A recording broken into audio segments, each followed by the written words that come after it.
Assalamualaikum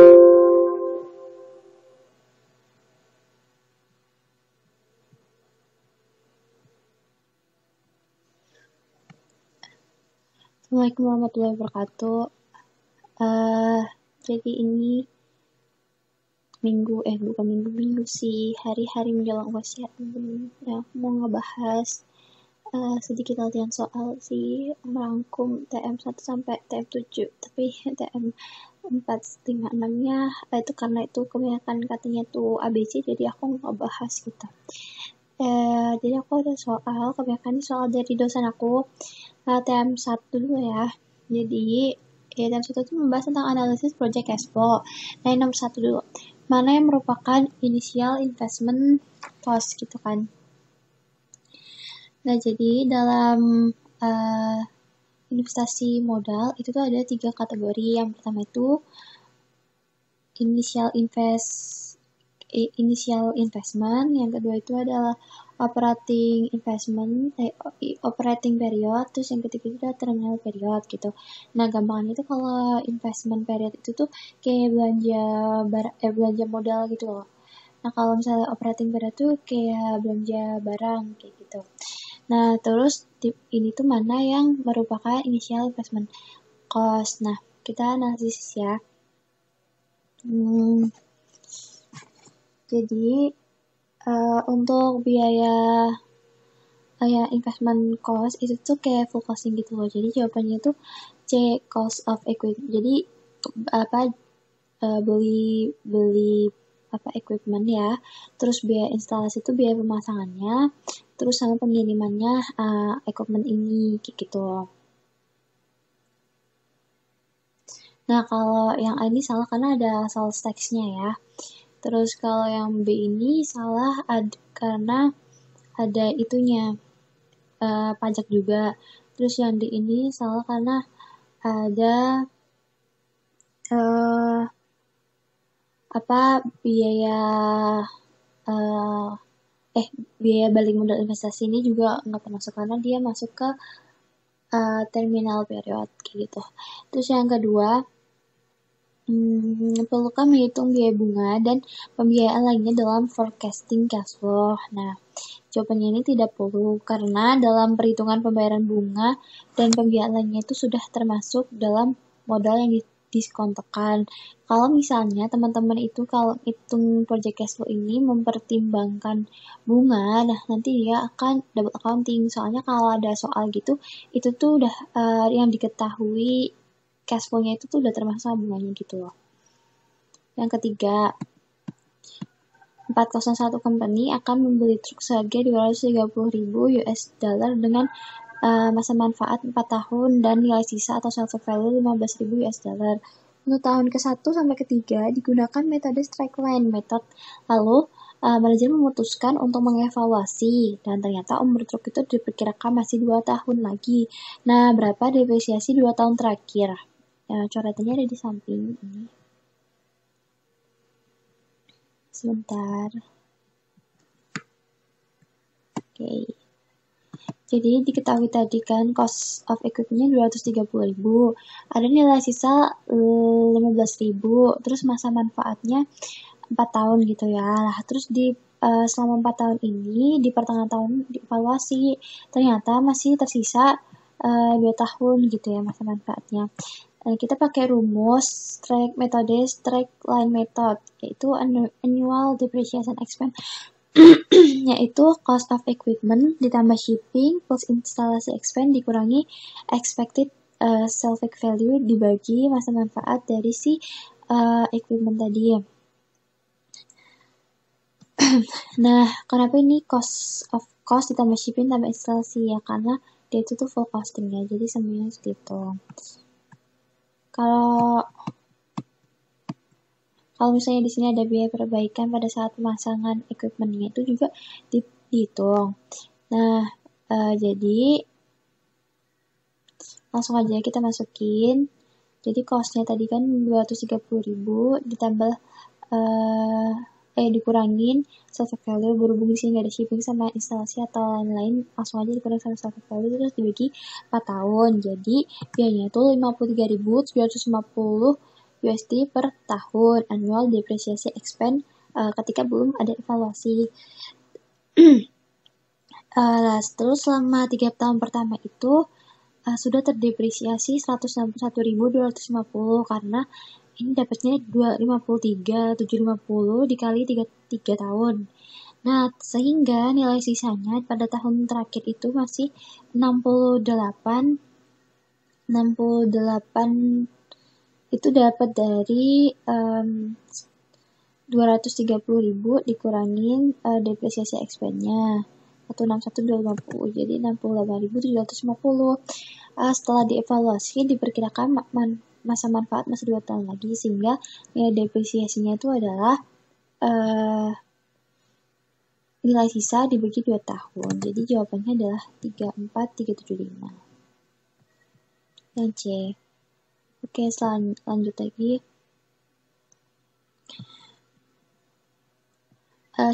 Sebagai bagian dari perencanaan untuk musim Natal yang akan datang, Criswell Motorsport sedang mempertimbangkan apakah akan memperluas lini produknya.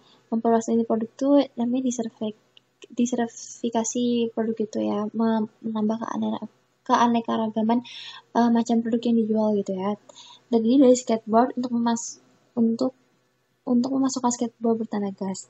Perusahaan merasa dapat menjual 2.000 unit ini per tahun selama 10 tahun. Setelah waktu itu, proyek ini diharapkan ditutup dengan skateboard bertenaga surya mengambil alih.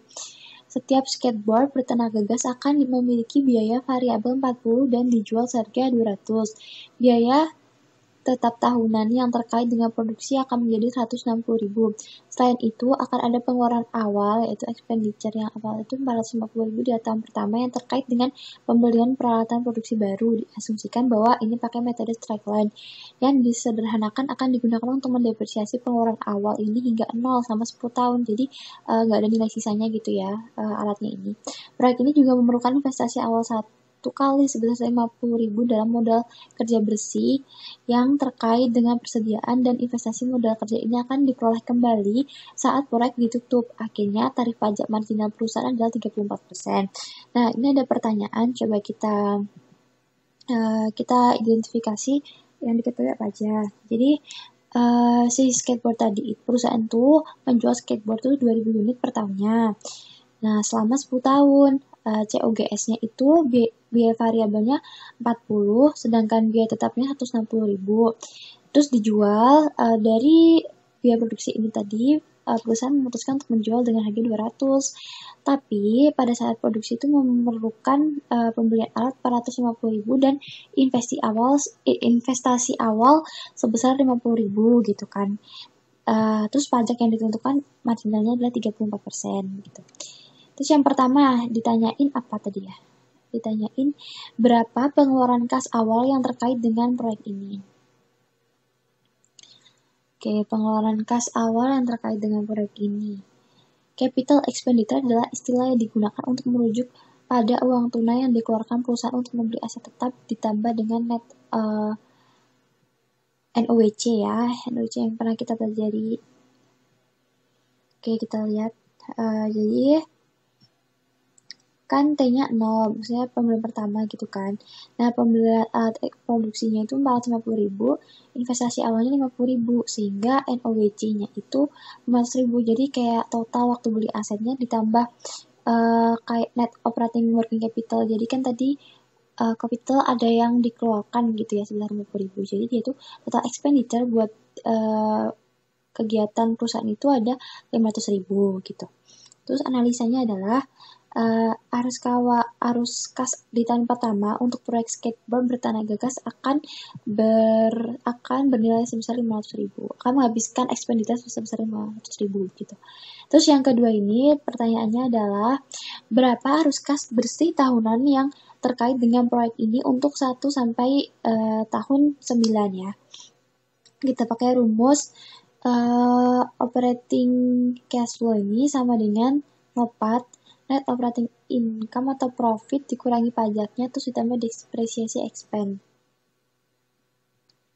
Sedangkan net operating income atau NOPAT ini rumusnya sama dengan revenue dikurangi COGS dikurangi cash operating expense sama dikurangi depresiasi. Nah, ini jadi aku buat tabel gitu kan supaya lebih mudah.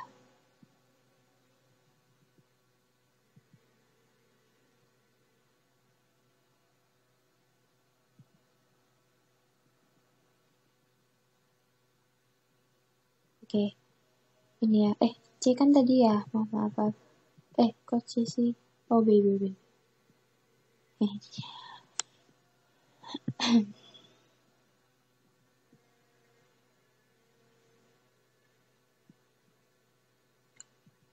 Oh ya, ini maaf, salah. Jadi ulangin ya, berapa arus kas bersih tahunan yang terkait dengan proyek ini untuk tahun 1 sampai tahun 9. Terus yang C-nya, berapa arus kas terminal di tahun 10, yaitu berapa arus kas di tahun 10 ditambah kas tambahan arus yang terkait dengan penghentian proyek. Jadi aku B sama C-nya itu aku gabung ternyata gitu teman-teman.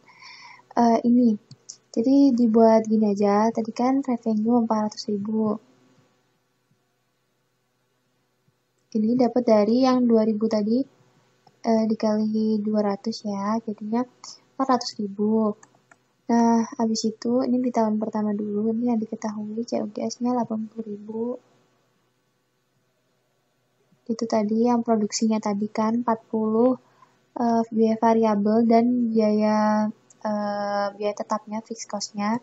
Terus gross profit-nya 320.000 dikurangin aja, 400 dikurangin 80.000, 320.000. Terus cash operating expense-nya 160.000. Ini tadi biaya tetapnya ya, ini pakainya. Habis itu ada depresiasi 45.000. Jadi kan tadi ada 450.000 didepresiasi selama 10 tahun jadi 45.000. Terus net operating income-nya itu tinggal gross profit-nya ini dikurangin dari fixed cost-nya sama dikurangin depresiasinya jadi 115.000. Ada pajak 34% dikali 115.000, 39.100 jadinya. Nah, sehingga dapat nopatnya itu 115.000 dikurangin pajaknya 75.900. Depresiasinya 40.000 sama kayak yang ini ya, sama kayak yang ini. Terus operating cash flow, sehingga operating cash flow-nya itu 120.900 gitu. Nah, pada T1, jadi harus kas free cash flow-nya itu ada 120.900. Ya, untuk tahunannya tadi jangan lupa tadi kan membeli alat dan mengeluarkan investasi awal sebesar 50.000. Lalu kita lihat lagi di T yang 10 tahun terakhir. Nah, ini sama. Ini karena dia kayak stagnan gitu dari tahun 1 sampai tahun kedua, revenue diperkirakan segitu gitu ya. Ini sama ya. Nah, tapi karena di tahun 10 ini ditambahkan dengan investasi jadinya 170.900. Oke, untuk D-nya itu untuk B dan C-nya. Kita lihat analisisnya. Proyek ini memberikan kontribusi sebesar 115.000 untuk pendapatan operasional bersih perusahaan setelah pajak ini ya. Maksudnya bentar. Berdasarkan pendapatan tahunan sebesar 120.900 di tahun pertama. Setelah investasi ini akan menghasilkan peningkatan di tahun ke-10 sebesar 120.900. Jadi ini tuh nanti ada yang tadi aku bilang di terminal period ada menangkap kembali investasi modal kerja. Nah, ini ditangkap kembali jadi bertambah gitu. Jadi 170.900 gitu. Oke, yang D-nya itu pertanyaannya berapa NPV proyek dengan tingkat pengembalian 10%. Ya, ini D-nya itu kayaknya 10% kan ya. Kita langsung aja. Tadi ada 500.000 yang kata beli equipment sama modal investasi. Nah, cash flow T ya ini. Terus ini per tahun tuh segini, hingga tahun 10 tuh dia ada keluar 170-900. Ini pakai rumus PV aja biasa. Maaf. Ini maksudnya pakai rumus PV aja biasa. Jadi rumusnya itu adalah 120.900 dibagi 1 ditambah K-nya 10% dikali yang ini.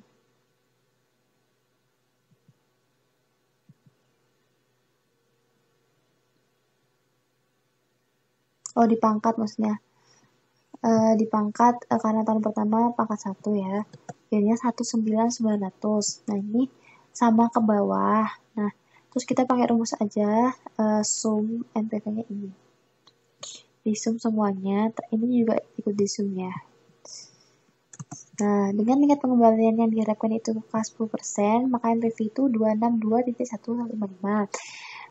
Karena pada nilai NPV ini lebih besar, maka atau positif, maka proyek ini harus diambil ya. Gitu. Oke, kita lanjut ke TM 2.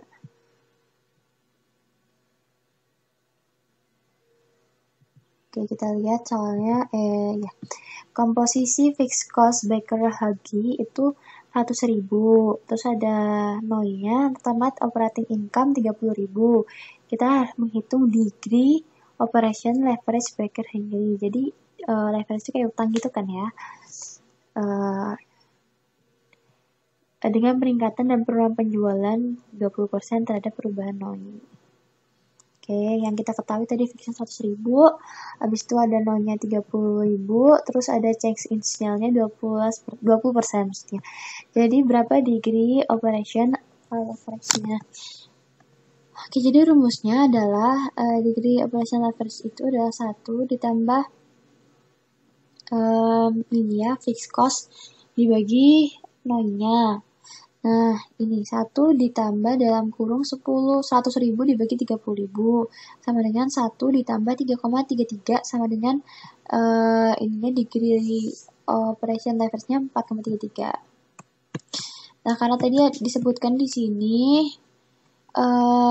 peningkatan dan penjualan 20% gitu.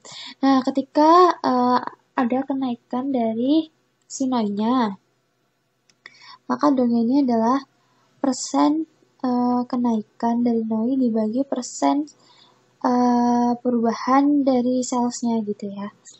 Nah, tadi kan dolnya udah ketemu 4,33. Nah, ada kenaikan 20% sehingga dolnya sendiri itu akan naik jadi 86,6% gitu. Jadi 86,6% dari 433 itu berapa? Itu dolnya gitu. Terus kalau misalnya jika turun itu sama rumusnya, tapi ini karena dia turun jadi minus aja, dia akan turun gitu. Oke, kita analisis. Jadi tingkat leverage operasi memperbesar persentase perubahan dalam penjualan. Jadi DOL ini dia itu bisa memperbesar atau memperkecil sales gitu ya. Kan tadi udah ada tuh, ini menurunkan, yang ini menaikkan tingkat penjualan. Ini terjadi karena Baker Hagi itu memiliki beberapa biaya tetap dalam strukturnya. Nah, biaya tetap ini tadi kan yang mengaruhi DOL tadi kan. Biaya tetap ini memberikan potongan antara kinerja penjualan dan NOI. Karena biaya ini tidak berubah dalam penjualan. Kita tahu kalau fixed cost itu tuh selalu nggak berubah gitu ya, walaupun kondisinya apapun itu gitu. Nah, jika Baker Hagi tidak memiliki biaya tetap, NOI akan berubah pada tingkat yang sama dengan penjualan. Kalau misalnya nggak ada biaya tetap, berarti kan tidak terpengaruh NOI-nya, jadi sama kayak penjualannya gitu.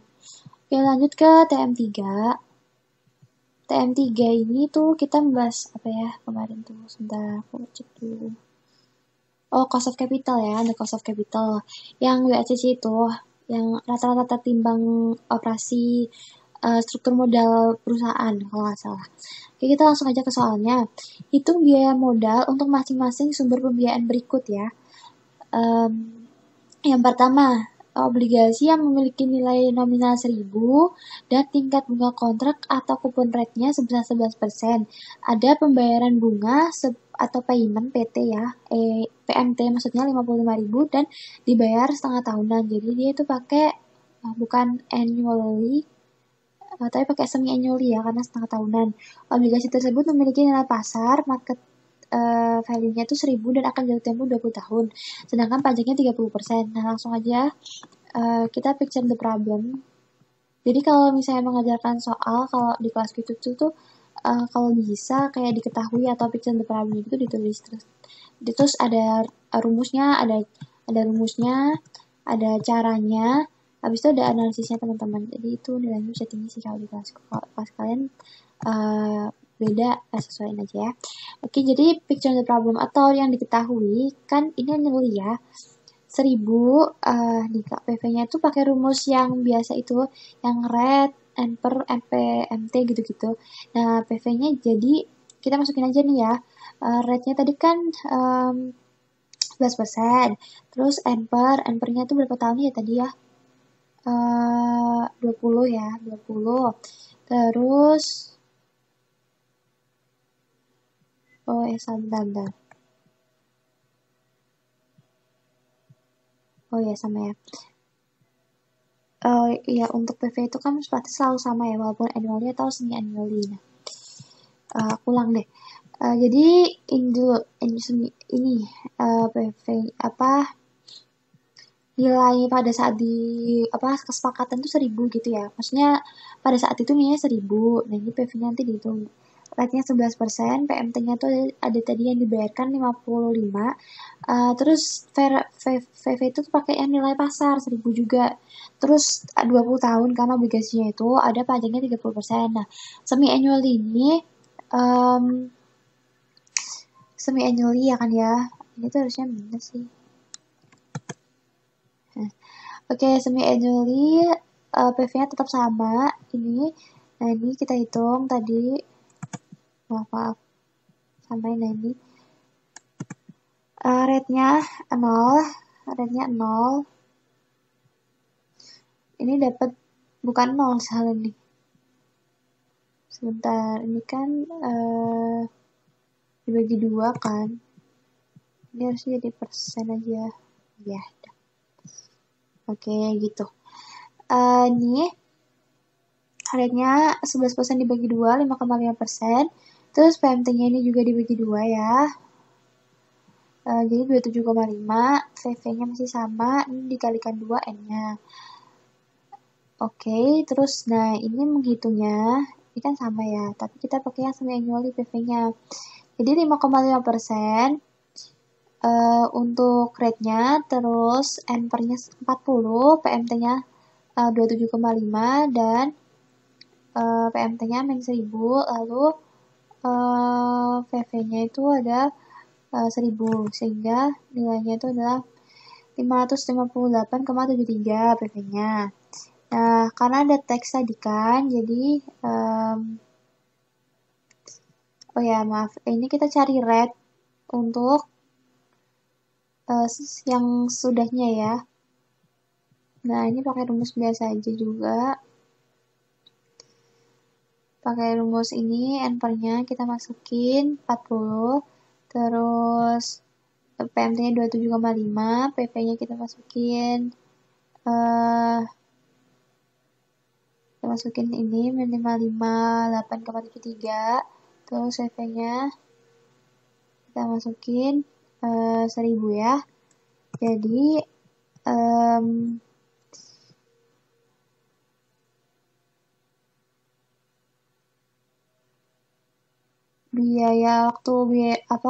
jadi rate-nya itu 5,5% begitu. Terus ada yang namanya after tax cost. Nah, jadi ini tuh masih belum diadjust sama teksnya untuk rate-nya, jadi kita pakai ini 5,5% dikali 1 dikurangi tax rate-nya 30%, sehingga rate after tax cost-nya itu 3,9%. Jadi sebenarnya sulit untuk menemukan harga pasar obligasi. Ini tuh rate pasar gitu ya. Ini adalah praktis standar untuk memperkirakan biaya utang yang sebesar 5,5%. Menggunakan imbal hasil hingga jatuh tempo pada portofolio obligasi dengan peringkat kredit dan jatuh tempo yang sama dan utang perusahaan akan berbeda, sedangkan tax cost after tax cost teman-teman, after tax cost-nya itu 3,9%. Oke, yang B itu apa ya? Penerbitan saham biasa baru oleh perusahaan yang membayar dividen 1,5 tahun lalu. Dividen perusahaan diperkirakan akan terus tumbuh hingga 7% per tahunnya. Harga saham biasa perusahaan sekarang itu adalah 30. Nah, kita bakal cari market price-nya ya, maksudnya harga saham common stock. Ini common stock ya, bukan preferred, jadi PCS atau KCS gitu. PCS atau KCS benar. Nah, jadi dividen yang dibagikan oleh saham tersebut adalah 1,8 dengan pertumbuhan 7%, sedangkan price-nya itu 30. Nah, lalu ini tuh rumus dari KCS. KCS itu adalah market price of common stock gitu. Oke, jadi ini dia dividennya 1,8 dikali 1 tambah 7% dibagi price-nya itu 30 ditambah 7%, sehingga harga saham pada saat itu nilai KCS itu 13, maksudnya biaya ekuitas itu 13,42%. Untuk tingkat pertumbuhan yang berbeda. Maaf teman-teman, ini tuh tadi market price-nya, maksudnya kalau KCS itu adalah tadi biaya ekuitas ya di common stock-nya itu tadi yang dividen dibagi price-nya terus ditambah growth-nya gitu tadi ya. Oke, yang C itu adalah kita lihat nih. Yang C saham preference. Sekarang kita dari common stock beralih ke preference stock ya. 125 membayar dividen tambah 10% dan memiliki nilai par 100. Oke, mana tadi yang ini? Nah, dividennya 10%. 10%. Nah, terus dia akan tumbuh jadi 12,5, terus growth-nya itu tuh 25% karena dia itu turun dari 125 ke 100. Nah, kita langsung aja pakai rumus yang biaya preference itu adalah dividen dibagi price-nya. Ini dividennya ya. 10% dari price-nya 10. Terus KPS-nya itu 8%, sehingga langsung aja dibagikan price 10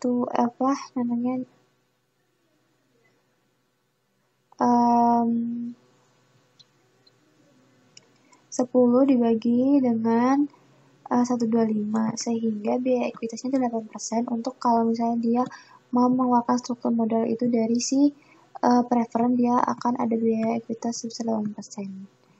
Yang terakhir yang D. Yang D itu adalah obligasi yang imbal hasil hingga jatuh tempo berdasarkan harga pasar obligasi adalah 10%, tarif pajaknya 34%. Jadi ada pertumbuhan di ada perbedaan harga obligasi 10%, terus pajaknya juga beda. Ini sama sih kayak yang pertama tadi. Jadi rate of bond-nya itu adalah 10%, rate of return, tax-nya 34%. Ini after tax cost-nya sama dengan 10% dikali 1 dikurangi tax-nya, sehingga jadi after tax cost-nya 6,6%. Setelah perhitungan biaya pajak, ternyata imbal hasil kita itu akan menurun dari 10% menjadi 6,6%. Jadi biaya pajak ini akan menurunkan imbal hasil kita pada obligasi gitu. Lalu ini yang TM terakhir ini aku juga dapat ini dari dosen ya, itunya soalnya. Jadi ini kita kita tadi bahas yang tentang ini tuh tadi PPP ya. Ya, buat teman-teman tadi itu kepotong. Oke, jadi yang ini TM 7. Kemudian ini juga habis kelas kan tadi, jadi langsung dijawab soalnya. Tadi udah bisa mana ya? oh ya, soalnya ini ya pokoknya katanya udah. Itu adalah tabel di mana harga Big Mac tadi dalam mata uang lokal di beberapa negara gitu kan. Nah, kita disuruh cari nilai tersirat. Nilai tersirat itu adalah indirect quote. Terus ini adalah nilai tukar aktualnya, pasti udah diketahui ya. Karena untuk mencari yang namanya variasi persentase antara dolar dan mata uang gitu. Nah, ini udah aku kerjakan. Insya Allah ini ya. Jadi tuh ini nilai tersiratnya itu tinggal membandingin aja mata uang Australia dibandingkan mata uang dolar. Jadi 2,45 dibagi 2,28. Terus untuk Inggris itu mata uang Inggris dibandingkan mata uang dolar. Jadi 1,79 dibagi 2,28 dan seterusnya. Kayak gitu hingga sampai mata uang Korea itu 2.300 yen dibagi 2,28 dolar gitu. Ini udah ketemu semua. Terus variasi persentase ini tuh jadi itu membandingkan persentase mata uang lokal ini terhadap dolar tuh nilainya tuh naik atau turun gitu kan. Nah, bisa pakai dua cara. Yang pertama dari mata uang nilai tukar aktualnya 1,39 terus dibagi nilai indirect quote-nya 1,07 gitu ya. Terus dikurangkan 1. Nah, jawabnya jadi persentasenya itu tuh lebih besar 29,4%. Terus kalau misalnya Inggris ini tuh dia 0,64 dibagi nilai tersiratnya 0,7 terus dikurangi 1 jadinya dia minus 18,5%. Nah, untuk cara kedua ini sama ya sampai ke bawah kayak gitu. Dan untuk cara keduanya ini tuh sedikit berbeda tapi hasilnya tetap sama. Jadi persentasenya tuh jadi selisih nilai aktualnya tuh berapa sih? Tipe ini rupanya. Nah, selisihnya tuh berapa sih ini? Nah, jadi selisih nilai aktual dan nilai tersiratnya itu 1,39 dikurangi 1,7 itu berarti 32 ya, 0,32 ya. 0,32 dibagi nilai indirect quote-nya 29,4% nilainya tuh lebih besar gitu ya. Ya, ini juga minus 19,5% dan seterusnya kayak gitu sampai bawah. Oke, gitu aja teman-teman pembahasan pada pembahasan soal bilang UAS. Terima kasih. Wassalamualaikum warahmatullahi wabarakatuh.